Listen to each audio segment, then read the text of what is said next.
इतनी बड़ी गलती करी, इतनी सिली मिस्टेक करी मैंने। ये एक डिसीजन ने मेरी रीनीट 2026 का पेपर बचा लिया है। नीट के बाद 1 महीने का जो टाइम मिला उसमें पढ़ पाना कितना मुश्किल था। ना पता है कि मुझे मेरा हो चुका है, लेकिन फिर से मुझे पढ़ना पड़ेगा क्योंकि मैं उस सिस्टम का हिस्सा हूँ जो कि एक पेपर सही से नहीं करा सकती। तो हे एवरीवन, ये है नीट 2026 का पेपर और ये है रीनीट 2026 का पेपर। कोइंसिडेंटली मेरे दोनों में नंबर सेम ही आ रहे हैं, 1 मार्क्स का भी डिफरेंस नहीं है। 626 बन रहे थे और इसमें भी मेरे 626 ही बन रहे हैं। आई नो कि पेपर लेवल में बहुत डिफरेंस था, तो इसी बार तो बिल्कुल भी मतलब श्योर नहीं थी मैं कि होगा नहीं होगा, बट इस बार तो श्योर है कि हो जाएगा। कि आखिरकार ये पेपर में मेरे 640 बन रहे थे। इतनी बड़ी गलती करी, इतनी सिली मिस्टेक करी मैंने 3 क्वेश्चन में मार्क कर लिया, बट उसको मैं OMR में फिल करना भूल गई।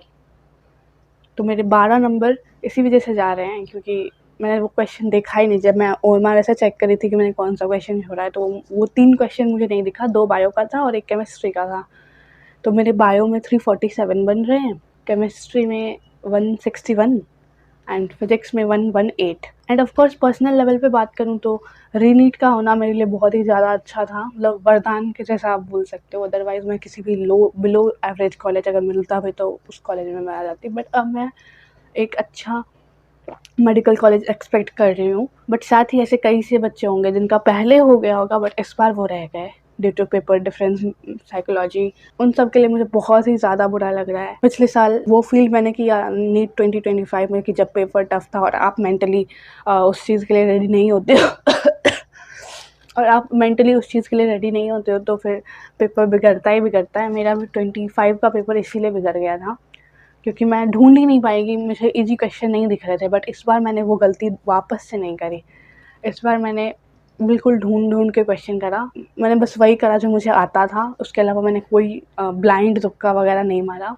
और ये 3 क्वेश्चन मुझसे छूट गया जिसकी वजह से मेरे 12 मार्क्स जा रहे हैं। मैं आपको बता नहीं सकती, जब से मैंने ये 3 क्वेश्चन देखा है मुझे रात को नींद भी नहीं आई, और आई भी तो जब सुबह उठते ही सबसे पहला ख्याल यही आया कि यार 12 नंबर चलेगा। मैं घर में तब से बस ऐसी शक्ल बना के 12 नंबर, इतना ज़्यादा मुझे रिग्रेट हो रहा है उस 12 नंबर का। ओ माय गॉड यार, लेकिन अब मैं कुछ कर भी नहीं सकती ना।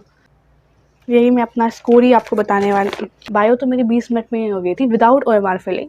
कुछ क्वेश्चन बच रहे होंगे सेकेंड राउंड के लिए, उसके बाद फिर केमिस्ट्री में से बिल्कुल भी नहीं बन रही थी। लाइक लिटरली मैं पहले मैंने शुरू से शुरू किया, फिर मैंने लास्ट से शुरू किया, मेरे को बिल्कुल नहीं बना। फिर मैंने सोचा कि मैं फिजिक्स पे चली जाती हूँ, बट ये एक डिसीजन ने मेरी रीनीट 2026 का पेपर बचा लिया है। कि मैंने सोचा कि जब मेरे से केमिस्ट्री बन नहीं रही तो मैं फिजिक्स पे चली जाती हूँ, लेकिन फिर मेरे दिमाग में आ गया नहीं, मैं अपना स्ट्रैटेजी नहीं बदलूंगी। मैं जैसे घर पे मॉक्स देती थी bio then physics then chemistry, मैं वैसे ही चेक करूँगी चाहे मुझसे केमिस्ट्री का क्वेश्चन बने ना बने।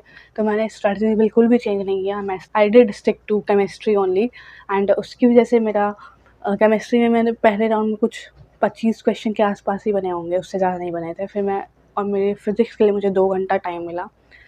तो ये होता है कि अगर आपका बायो स्ट्रॉन्ग है तो आप फिर फिजिक्स में, अगर आपको कम नॉलेज भी है ना, तो आप दूसरे से बेटर परफॉर्म कर पाओगे, जिसमें आपने टाइम सेव कर लिया बायो से। जैसे ही मेरा बायो 20 मिनट में, मुझे डर भी लगा कहीं मैंने सिली मिस्टेक्स तो नहीं कर दिया, इतनी जल्दी कैसे हो गया बायो। यहाँ पे मेरे मॉक्स में आधा घंटा लगता था बायो में, पूरे बायो में, और पूरा केमिस्ट्री अगर मिला दो तो 1 घंटा लगता था। तो उस हिसाब से मुझे 2 घंटा मिला फिजिक्स के लिए। एंड जब मैं सेकेंड राउंड पे गई तब उस वक्त मेरे पास, और फिजिक्स का पेपर मुझे देखते ही लग गया था कि ये पेपर बहुत ज़्यादा टफ आया, क्योंकि मैंने ऐसे क्वेश्चंस कभी नहीं देखे थे। लाइक वो मोमेंटम को तो थीटा के साथ वैरी करा था, ओ भाई क्या पूछ रहा था। और कुछ क्वेश्चन तो बिल्कुल समझ ही नहीं आ रहा था कि पूछना क्या चाह रहा है। बहुत सारे ऐसे क्वेश्चन थे जो मुझे बिल्कुल भी समझ नहीं आ रहा कि इसको अप्रोच कैसे करना है। फर्स्ट राउंड में मैंने कुछ 30 क्वेश्चन के आसपास करा फिजिक्स का, एंड उसके बाद फिर बचे थे सिर्फ 40 या 45 मिनट। तो फिर मैं बाहर गई, मैंने फेस वॉश किया, मैंने पानी पिया। I kept cool my self and that is what made me succeed in this रीनीट 2026 paper. Knowledge से ज़्यादा ज़रूरी था कि आप कूल रह पाओ। एंड मैंने पिछले साल जो गलती करी, बस मैंने वो इस साल वो गलती नहीं करी। बट हाँ, वो 3 क्वेश्चन मुझे अगले 5 साल के लिए पछतावा देंगे, एंड दैट्स श्योर। फिर मैं जब सेकेंड राउंड के लिए आई तो मेरे पास 40-45 मिनट्स के आसपास बच रहे थे, तो मैं फिर से बायो पे गई। मैंने जो क्वेश्चन छोड़ा हुआ था राउंड 1 में उनको मैंने ट्राई किया, और बट वो 2 क्वेश्चन मुझे नहीं दिखा। एक तो इवोल्यूशन का था और एक और सिंथेसिस का था, वो सीक्वेंस बताने वाला। तो वो 2 क्वेश्चन मुझे दिखा ही नहीं और मैं ओएमआर में देख रही थी कि मैंने कौन सा क्वेश्चन छोड़ा। मैंने सोचा कि क्वेश्चन पेपर में देखूंगी तो टाइम ज़्यादा जाएगा पलटाने में, इसलिए मैं ओएमआर से चेक कर रही थी, बट वो 2 खाली स्पेस मुझे नहीं दिखे। एंड केमिस्ट्री में भी सेम हुआ। जब लास्ट का 10 मिनट बचा था तो फिर मैंने सोचा कि मैंने फिज़िक्स के 30 क्वेश्चन ही किए हुए थे, तो मैंने सोचा कि मैं केमिस्ट्री छोड़ के फिज़िक्स पे चली जाती हूँ। तो मैंने केमिस्ट्री का सबसे पहला क्वेश्चन जो था मेरे सेट का, वो मैंने नहीं किया। जबकि मैंने उसमें, मैं आपको दिखा सकती हूँ मैंने क्या किया उसमें। लाइक देखो, ये देखो, ये मैंने 3 ऑप्शन गलत कर रखे हैं, बट मैं ये पहला वाला टिक करके नहीं आई। और आप लोग बताओ आप लोग का पेपर कैसा गया? एंड बाकी आप लोग बताओ कि आप लोगों का पेपर कैसा गया, और उन बच्चों का जो खास करके पिछली बार जिनका हो गया था बट वो इस बार रह गए। आई डोंट नो कि आप लोगों को ऑफ कोर्स बहुत ज़्यादा बुरा लग रहा होगा, क्योंकि क्या बोलते हैं उसको, सांत्वना देने से भी मतलब वो दर्द तो कम नहीं होगा ना, चाहे कोई कितना भी बोल ले कि अगले साल कर लेना, लेकिन 1 साल का जो पेन होता है भाई, अनबियरेबल होता है। मैंने खुद, जब मैंने पिछली बार 26 का पेपर दिया and I was scoring just 626 in that EGS paper, I was like literally मुझे कोई कॉलेज मिले, कोई सा भी कॉलेज मिले मुझे भेज दो, मुझे नहीं रहना, मुझे फिर से ड्रॉप नहीं लेना। बट सेम सिचुएशन में आप भी होंगे। आई विल नॉट डिनाई कि कोई भी सांत्वना, कोई भी मोटिवेशन आप लोगों का ये दर्द कम नहीं कर सकता।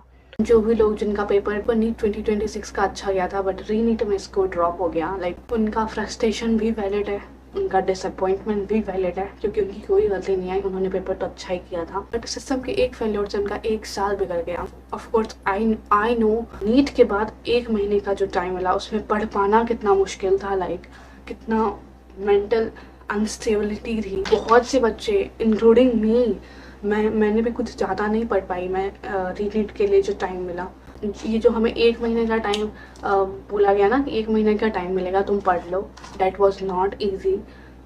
उसमें फिर से उसी इंटेंसिटी से वापस लगना, पता है कि मुझे मेरा हो चुका है, लेकिन फिर से मुझे पढ़ना पड़ेगा, क्योंकि मैं उस सिस्टम का हिस्सा हूँ जो कि एक पेपर सही से नहीं करा सकती। फिर उसी इंटेंसिटी से वापस पढ़ना, वही प्रेशर हैंडल करना, वही मॉक्स में अगर नंबर ड्रॉप आ रहे हैं तो फिर स्ट्रेस हो जाना। लाइक मेंटली बहुत ही अनस्टेबल था ये 1 महीने का जो टाइम दिया गया रीनीट के लिए। बाहर से ज़रूर लोगों को लगेगा कि यार 1 महीने का एक्स्ट्रा टाइम मिल गया, अब तो मेरा बच्चा या फिर जो भी आपका भाई बहन या जो भी आपके रिश्तेदार होंगे कि अब तो ये मतलब इसके लिए तो चलो अच्छा हुआ, इसको पेपर 1 महीने का टाइम मिल गया, अब ये और अच्छा करेगी। Like this was not easy bro. वो प्रेशर हैंडल करना, that's was too tough then even this NEET का paper level. And hats off कि आपने 1 महीने फाइट किया, जिन भी फाइट किया, hats off. Like this was the hardest of all the 12th months back. I am sure कि आप बहुत ही ज़्यादा स्ट्रॉन्ग हो, बस ये समय आपके साथ नहीं है। एंड एक दिन ज़रूर आपका ये समय आपके साथ होगा, एंड वो समय आपके लिए ही बना होगा। Like all those who have fighted in this 1 month are real योद्धा ऑफ देयर लाइफ। अगर आप लोगों को भी अपना फ्रस्ट्रेशन निकालना है तो कमेंट में निकाल लेना। Keep yourself light and of love and strength to all those who have fighted in this 1 month। आप लोग सच में बहुत बड़े योद्धा हो, बहुत बड़े। यही बताना था मुझे। मुझे 12 मार्क्स डाइजेस्ट नहीं हो पा रहे हैं। लाइक चलो बाय।